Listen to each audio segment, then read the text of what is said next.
आजकल हमारे देश में ऑनलाइन फ्रॉड साइबर क्राइम लगातार बढ़ते जा रहे हैं। मैं भी बहुत सारी यूट्यूब पे वीडियो बना चुका हूँ, लगभग 600 से ऊपर। एडमिनिस्ट्रेशन जो है वो भी लगातार कोशिश कर रहा है इन क्राइम्स को कम करने की, लेकिन इनका कोई बेहतरीन सॉल्यूशन अभी तक मिला नहीं है। इसी टाइम में अमेजोन ने 10 नवंबर को अपनी एक वेब सीरीज लॉन्च करी जिसके अंदर 8 एपिसोड हैं, यानी कि 8 एपिसोड्स में आप 8 अलग अलग साइबर क्राइम्स ऑनलाइन फ्रॉड के बारे में जानोगे जो प्रेजेंट टाइम में इंडिया के अंदर बूम पे हैं, यानी कि इन क्राइम से लोग अपनी लाइफ और लाइफ टाइम इनकम दोनों गंवा रहे हैं। अब आप सोचोगे ऐसा कैसे, एक वेब सीरीज को देख के हम समझ सकते हैं। सर, अमेजोन ने इस वेब सीरीज को बड़े ही अच्छे से कवर करा है और लगभग जितने एरिया इंपॉर्टेंट हैं आपके लिए जानना उन सभी को बताया है। खैर, अमेजोन ने मुझे इस चीज़ के लिए बिल्कुल भी स्पॉन्सर नहीं करा है और मुझे तो लगता है जो मैं अमेजोन की क्लिप यूज़ कर रहा हूँ कहीं उसके लिए कॉपीराइट ना जाए, बट मेरा ओनली सोल मोटिव है आप लोगों को अवेयर करना और अच्छा कंटेंट प्रोवाइड करना। आज मैं आपको बताने वाला हूँ एक वेब सीरीज के बारे में जिसका नाम है ऑनलाइन हैक, जो अमेजोन ने रिलीज करी है अपने प्लेटफॉर्म अमेजोन मिनी टीवी पे। आप लोगों को करना क्या है इस वेब सीरीज को देखने के लिए, वो भी इस वीडियो में मैं आपको बताऊंगा।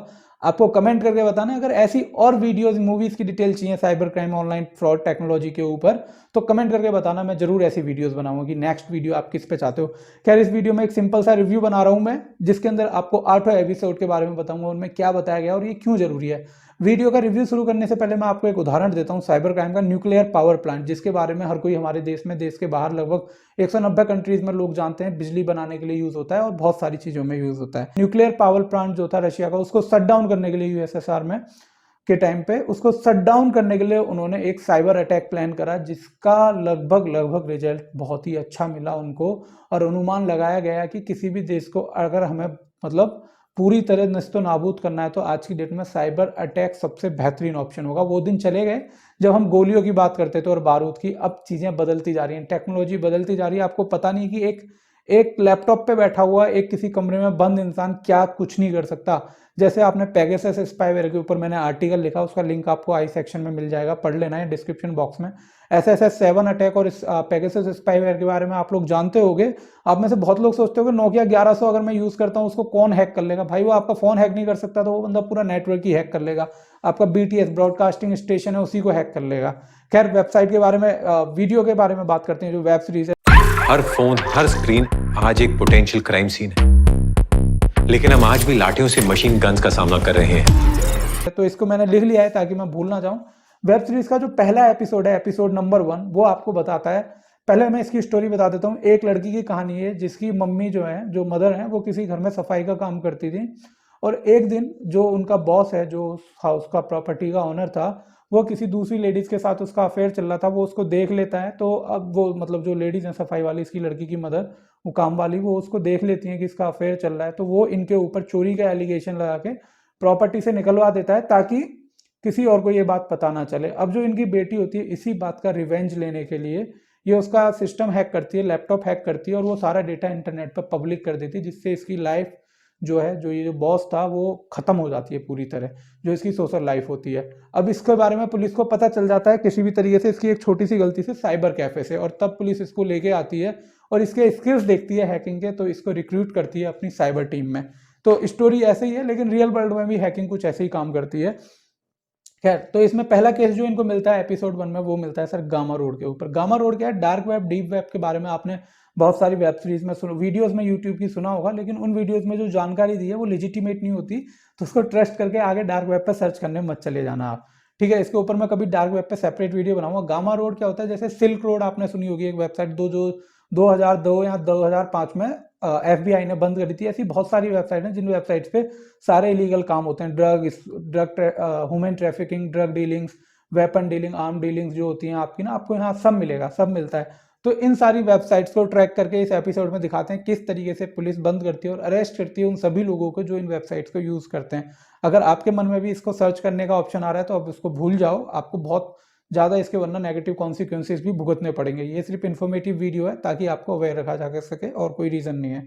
एपिसोड 2 जो बात करता है चाइल्ड पोर्नोग्राफी के बारे में बात करता है। सर, अब आप लोग सोच रहे हो यार ये क्या बात हो गई, मतलब एक अमेजोन जैसा प्लेटफॉर्म इसके बारे में क्यों बात करेगा? हालांकि अमेजोन ने उतना डीप में बताया भी नहीं है, लेकिन मुद्दे की बात यह है कि सर चाइल्ड पोर्नोग्राफी इंडिया के अंदर बढ़ती जा रही है। लेकिन ये कैसी है? मतलब एग्जैक्टली ऐसा नहीं किसी बच्चे को बुलाएंगे उससे कोई वीडियो शूट करवाएंगे, नहीं। इसके अंदर स्कैमर क्या करते हैं, प्रोफाइल बनाते हैं इंस्टाग्राम के ऊपर, दिखाते हैं किस तरीके से स्कैमर प्रोफाइल बनाते हैं, लड़कियों को टारगेट करते हैं और उसके बाद उनसे पहले तो उनकी नॉर्मल फोटो मांगते हैं, फिर उन फोटोज के दम पे ही उनको ब्लैकमेल करते हैं, ये फोटो दे, नहीं तो हम तेरी वीडियो जो फोटो है वो पब्लिक कर देंगे, क्योंकि वो बॉयफ्रेंड बेस्ट फ्रेंड बन के बात कर रहे होते हैं, पेरेंट्स के नंबर एक्सचेंज कर लेते हैं। इस वीडियो में आप देखोगे कि किस तरीके से एक लड़की सुसाइड अटेम्प्ट कर लेती है और दूसरी भी सुसाइड अटेम्प्ट करने जा रही होती है एक ही स्कैमर की वजह से, क्योंकि वो उससे उसकी न्यूड फोटोज और वीडियो ले चुका है। और 10वीं 11वीं में पढ़ने वाली बच्ची कैसे ही अपने पेरेंट्स को बता पाएगी उसके साथ ये सब हुआ। और ये आज की डेट में इंडिया में चल रहा है, आपको यकीन ना हो लेकिन ये लिटरली इंडिया में चल रहा है। आप गूगल पे ऐसे केसेस सर्च करिए, आपको हजारों मिलेंगे। और ये जो वेब सीरीज का सेक्शन है ये इंस्पायर है 9th रूम से, जहां तक है मुझे, ये मेरी पर्सनल ओपिनियन है। nth रूम इसको हम कहते हैं। nth रूम साउथ कोरिया का एक केस है जो बहुत ही वर्स्ट केस है। इसमें क्या करता है स्कैमर, लड़कियों को मॉडल और अलग अलग रूप से रिक्रूट करने के नाम पे उनको हायर करता है, उनसे उनकी पर्सनल पिक मांगता है, फिर उनसे बेस्ट फ्रेंड दोस्त बन के उनकी प्राइवेट फोटोज मांग लेता है। और आज की डेट में लोग बड़े इजीली दे देते हैं। देखो आप चाहे आप कितने भी खुद को मेच्योर समझो, लेकिन ये सब कोई करता है। अभी हाल ही में मेरी एक वीडियो में दिखाई कि एक 58 ईयर ओल्ड आंटी ने अपनी न्यूड फोटोज किसी को भेज दी, तो अब वो लड़कियां दे देती हैं, तब फिर वो उनको उनकी जो फोटोज हैं उनके नाम पे उनको ब्लैकमेल करता है, उनकी डिटेल्स निकाल लेता है उनको, क्योंकि वो बोल रहा है मैं मॉडल आपको रख रहा हूँ, तो उनके आईडी प्रूफ वगैरह सब उन पे होते हैं, तो उसको ब्लैकमेल करता है, तेरी फैमिली को दूंगा ये। मतलब बहुत सारी स्टोरी इन शॉर्ट बताऊं, फिर वो उन लड़कियों को अपने प्रोडक्ट की तरह यूज करता है कि किसी को किसी लड़की की नंगी वीडियोस चाहिए, कुछ चाहिए, या फिर कोई लड़की ऐसी चाहिए जो लैट्रिन का फर्श चाट रही है वॉशरूम के अंदर, ठीक है, या प्राइवेट पार्ट्स में। मतलब मैं क्या ही बताऊं तुम्हें, ये इतना गंदा केस था कि इसमें प्राइवेट इन्वेस्टिगेटर और न्यूज रिपोर्टर्स ने ही इसको एक्सपोज करा, वरना पुलिस को, साउथ कोरियन पुलिस को बहुत लंबा टाइम लग सकता था।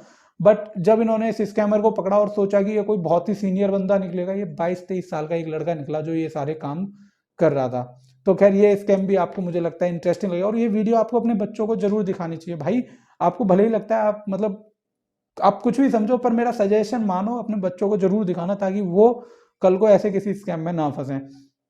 खैर एपिसोड 3 बात करता है सर ईमेल स्पूफिंग की, email access, sniffing attack, phishing attack जिसको हम कहते हैं।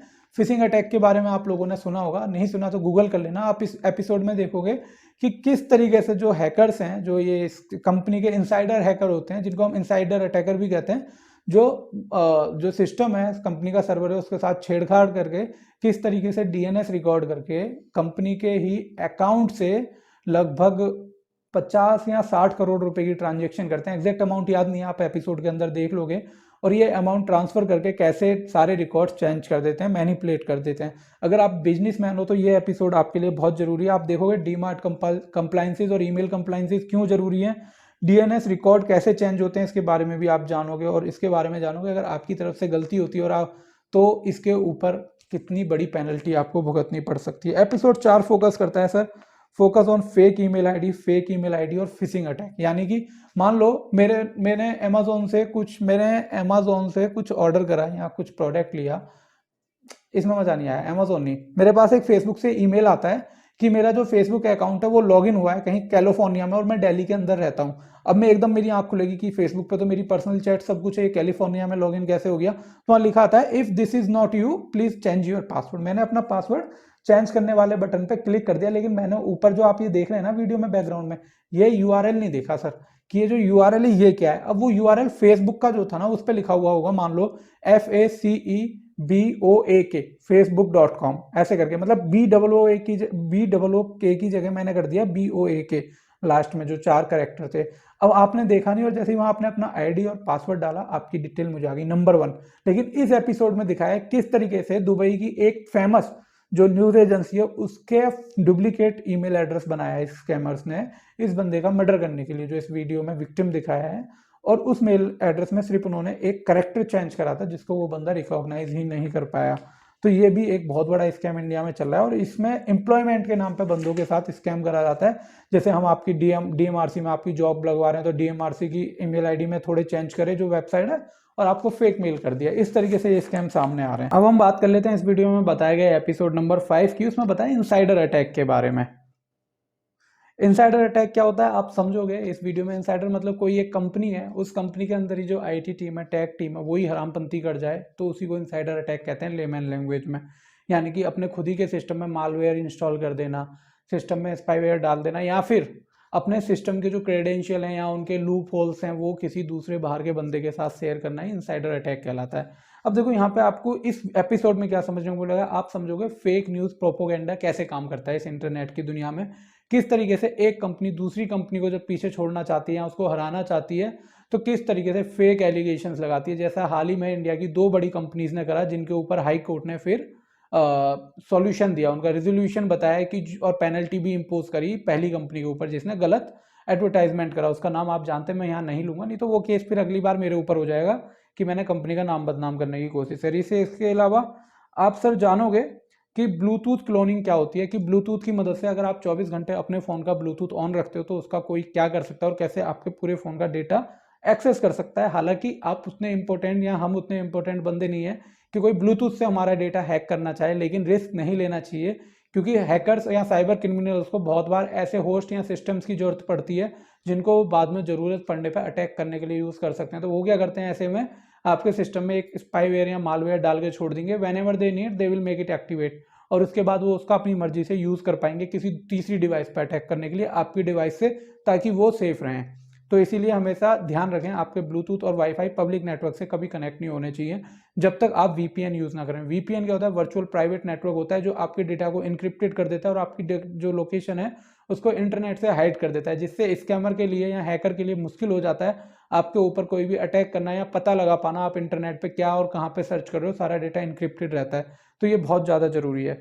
अब बात कर लेते हैं एपिसोड 6 की। सर एपिसोड 6 में आप जानोगे फ़ोन हैकिंग के बारे में। फ़ोन हैकिंग कैसे, मैंने बहुत सारी वीडियोस बनाई थी जिनके ऊपर आपको बताया कि स्कैमर आपके फ़ोन में एक एप्लीकेशन इंस्टॉल कर देते हैं और उसकी मदद से वो लोग आपकी सारी बातें सुन सकते हैं, आपके व्हाट्सएप मैसेजेस तक देख सकते हैं, चाहे वो इनक्रिप्टेड हो या कुछ भी हो।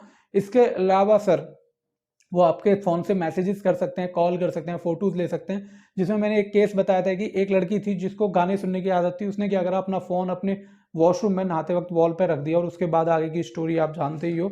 अब स्कैमर क्या करते हैं, जब आपके फ़ोन में ऐसे एप्लीकेशन इंस्टॉल करते हैं तो उनके ऊपर अलग अलग लोगोज आ जाते हैं एप्लीकेशन पे।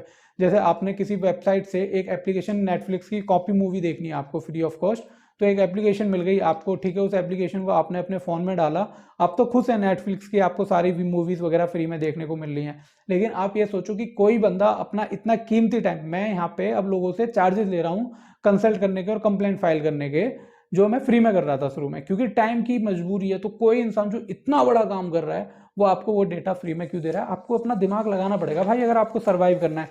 नहीं तो आप सिर्फ बड़े हो गए, पैदा हो गए, आपने पढ़ाई करी, बच्चे पैदा करे और मर जाओगे, और हो सकता है 2-3 क्राइम में आप जेल में ढक्के खाओ। तो अपने ऐसा जीवन नहीं चाहते तो दिमाग चलाओ।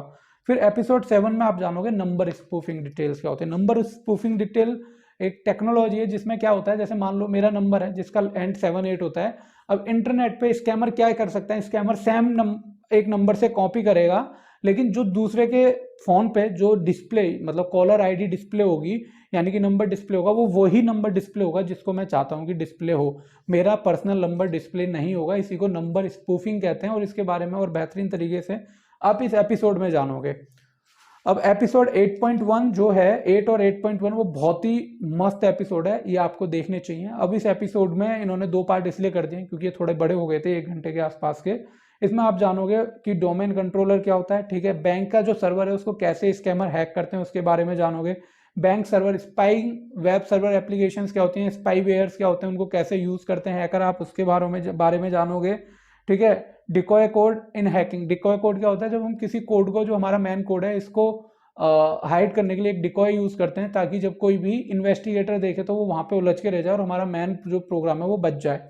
फिर इसके अलावा आप जैक पोर्टिंग के बारे में सुनेंगे साइबर सिक्योरिटी में, how to get details of command and control centre of a hacker, इसके बारे में आप जानोगे कि किस तरीके से किसी भी जो हैकर है उसके कमांड सेंटर की डिटेल कैसे निकालते हैं आप। आईपी एड्रेसेस के बारे में जानोगे, आप देखोगे कि आईपी एड्रेसेस कैसे काम कर सकते हैं, कैसे किसी की लोकेशन ट्रैक कर सकते हैं, और भी बहुत सारी चीजें इस वेब सीरीज में जानने को मिलेंगी। उम्मीद है ये वीडियो आपको पसंद आई होगी। कमेंट करके जरूर बताना आपको कैसी लगी ये इन्फॉर्मेशन, क्योंकि मैं लगातार कोशिश कर रहा हूँ सर आप लोगों को ऑनलाइन फ्रॉड, साइबर क्राइम से अवेयर करने की। ये तो मतलब ये समझो, ये जो मैं आपको बता रहा हूँ ना, ये सिर्फ मलाई है एक्चुअल में ऊपर की। जो एक्चुअल साइबर क्राइम है वो इतना घिनौना है, इतना घिनौना है सर, कि लोगों की में दम नहीं है कि सामने आके कोई बता पाए कि उसके साथ ऐसा भी स्कैम हुआ है। मैं आपको लिटरली बता रहा हूँ ये बात। भाई आप लोगों के साथ ऑनलाइन फ्रॉड हो गया, कस्टम फ्रॉड हो गया, आप आगे उस लड़की से पूछो जिसकी न्यूड वीडियो स्कैमर्स ने ले ली है, वो बेचारी थाने, यार लोग ना लड़के हो गए थाने नहीं जा सकते भाई कंप्लेंट कराने में, 200 लोगों से बात करता हूँ ना, 190 लोग थाने जाने से, अपनी साइबर क्राइम में रिपोर्ट करने से मना कर देते हैं। उनकी सोचो जिनकी न्यूड वीडियोस लीक हो गई, स्कैमर्स के पास पड़ी हैं, जिनकी पर्सनल डेटा चला गया है, बहुत कुछ। मतलब हमें जिस चीज़ की ज़रूरत है ना इंडिया में, वो है sir IT act, strong IT act और स्ट्रॉन्ग साइबर क्राइम, जहाँ पे जो पुलिस ऑफिसर है ना सर, उनका बैकग्राउंड ही आईटी से होना चाहिए, साइबर क्राइम से। ऐसा नहीं 1 महीने का सर्टिफिकेशन कोर्स करके कोई भी बंदा बोले कि मैं साइबर क्राइम में, मेरे को साइबर क्राइम की नॉलेज है, I am a cyber security expert. ऐसा नहीं होता। जो साइबर सिक्योरिटी एक्सपर्ट होते हैं सर, वो 4 साल इंजीनियरिंग में निकालते हैं, 6-7 साल किसी कंपनी में एक्सपीरियंस में जॉब करते हैं, उसके बाद भी वो कहते हैं I am still in learning phase. समझ रहे हो सर, 24-24 घंटे के एग्जाम होते हैं, और OSCP जैसे। तो आपको ये समझना पड़ेगा, OSCP का offensive security certified professional exam की बात कर रहा हूँ मैं। अब आपको लगता है कि आप 1 महीने का एक सर्टिफिकेशन कोर्स करके, या फिर 2 दिन पहले आप एकदम आर्ट बैकग्राउंड से आए और आपको बोल दिया मैंने कि ये बंदा जो है क्रिप्टो हैकिंग कर रहा है, या फिर ये डार्क वेब पे जो है ये बंदा वो करता है, वेपन डीलिंग करता है, आप उसको हैंडल कर लोगे जी, घंटा हैंडल कर लोगे। आपको ये समझना पड़ेगा। तो आप ना, अगर हो सकता है ना, तो वैसे तो मेरी वीडियोस पे कितने ही व्यू आते हैं, तो ट्वीट जरूर करना जाके जो भी हमारी होम मिनिस्ट्री है उसको, कि we need IT act, hashtag India need IT act. बस at the end, thank you for watching this video guys. Comment करके फिर से बता रहा हूँ, बताना वीडियो कैसी लगी, और अगली किस वेब सीरीज का आप रिव्यू चाहते हैं, ऐसी वेब सीरीज या मूवीज का आप रिव्यू चाहते हैं तो मुझे जरूर बताइएगा। Thank you for watching this video. Stay safe, stay happy, Ram Ram.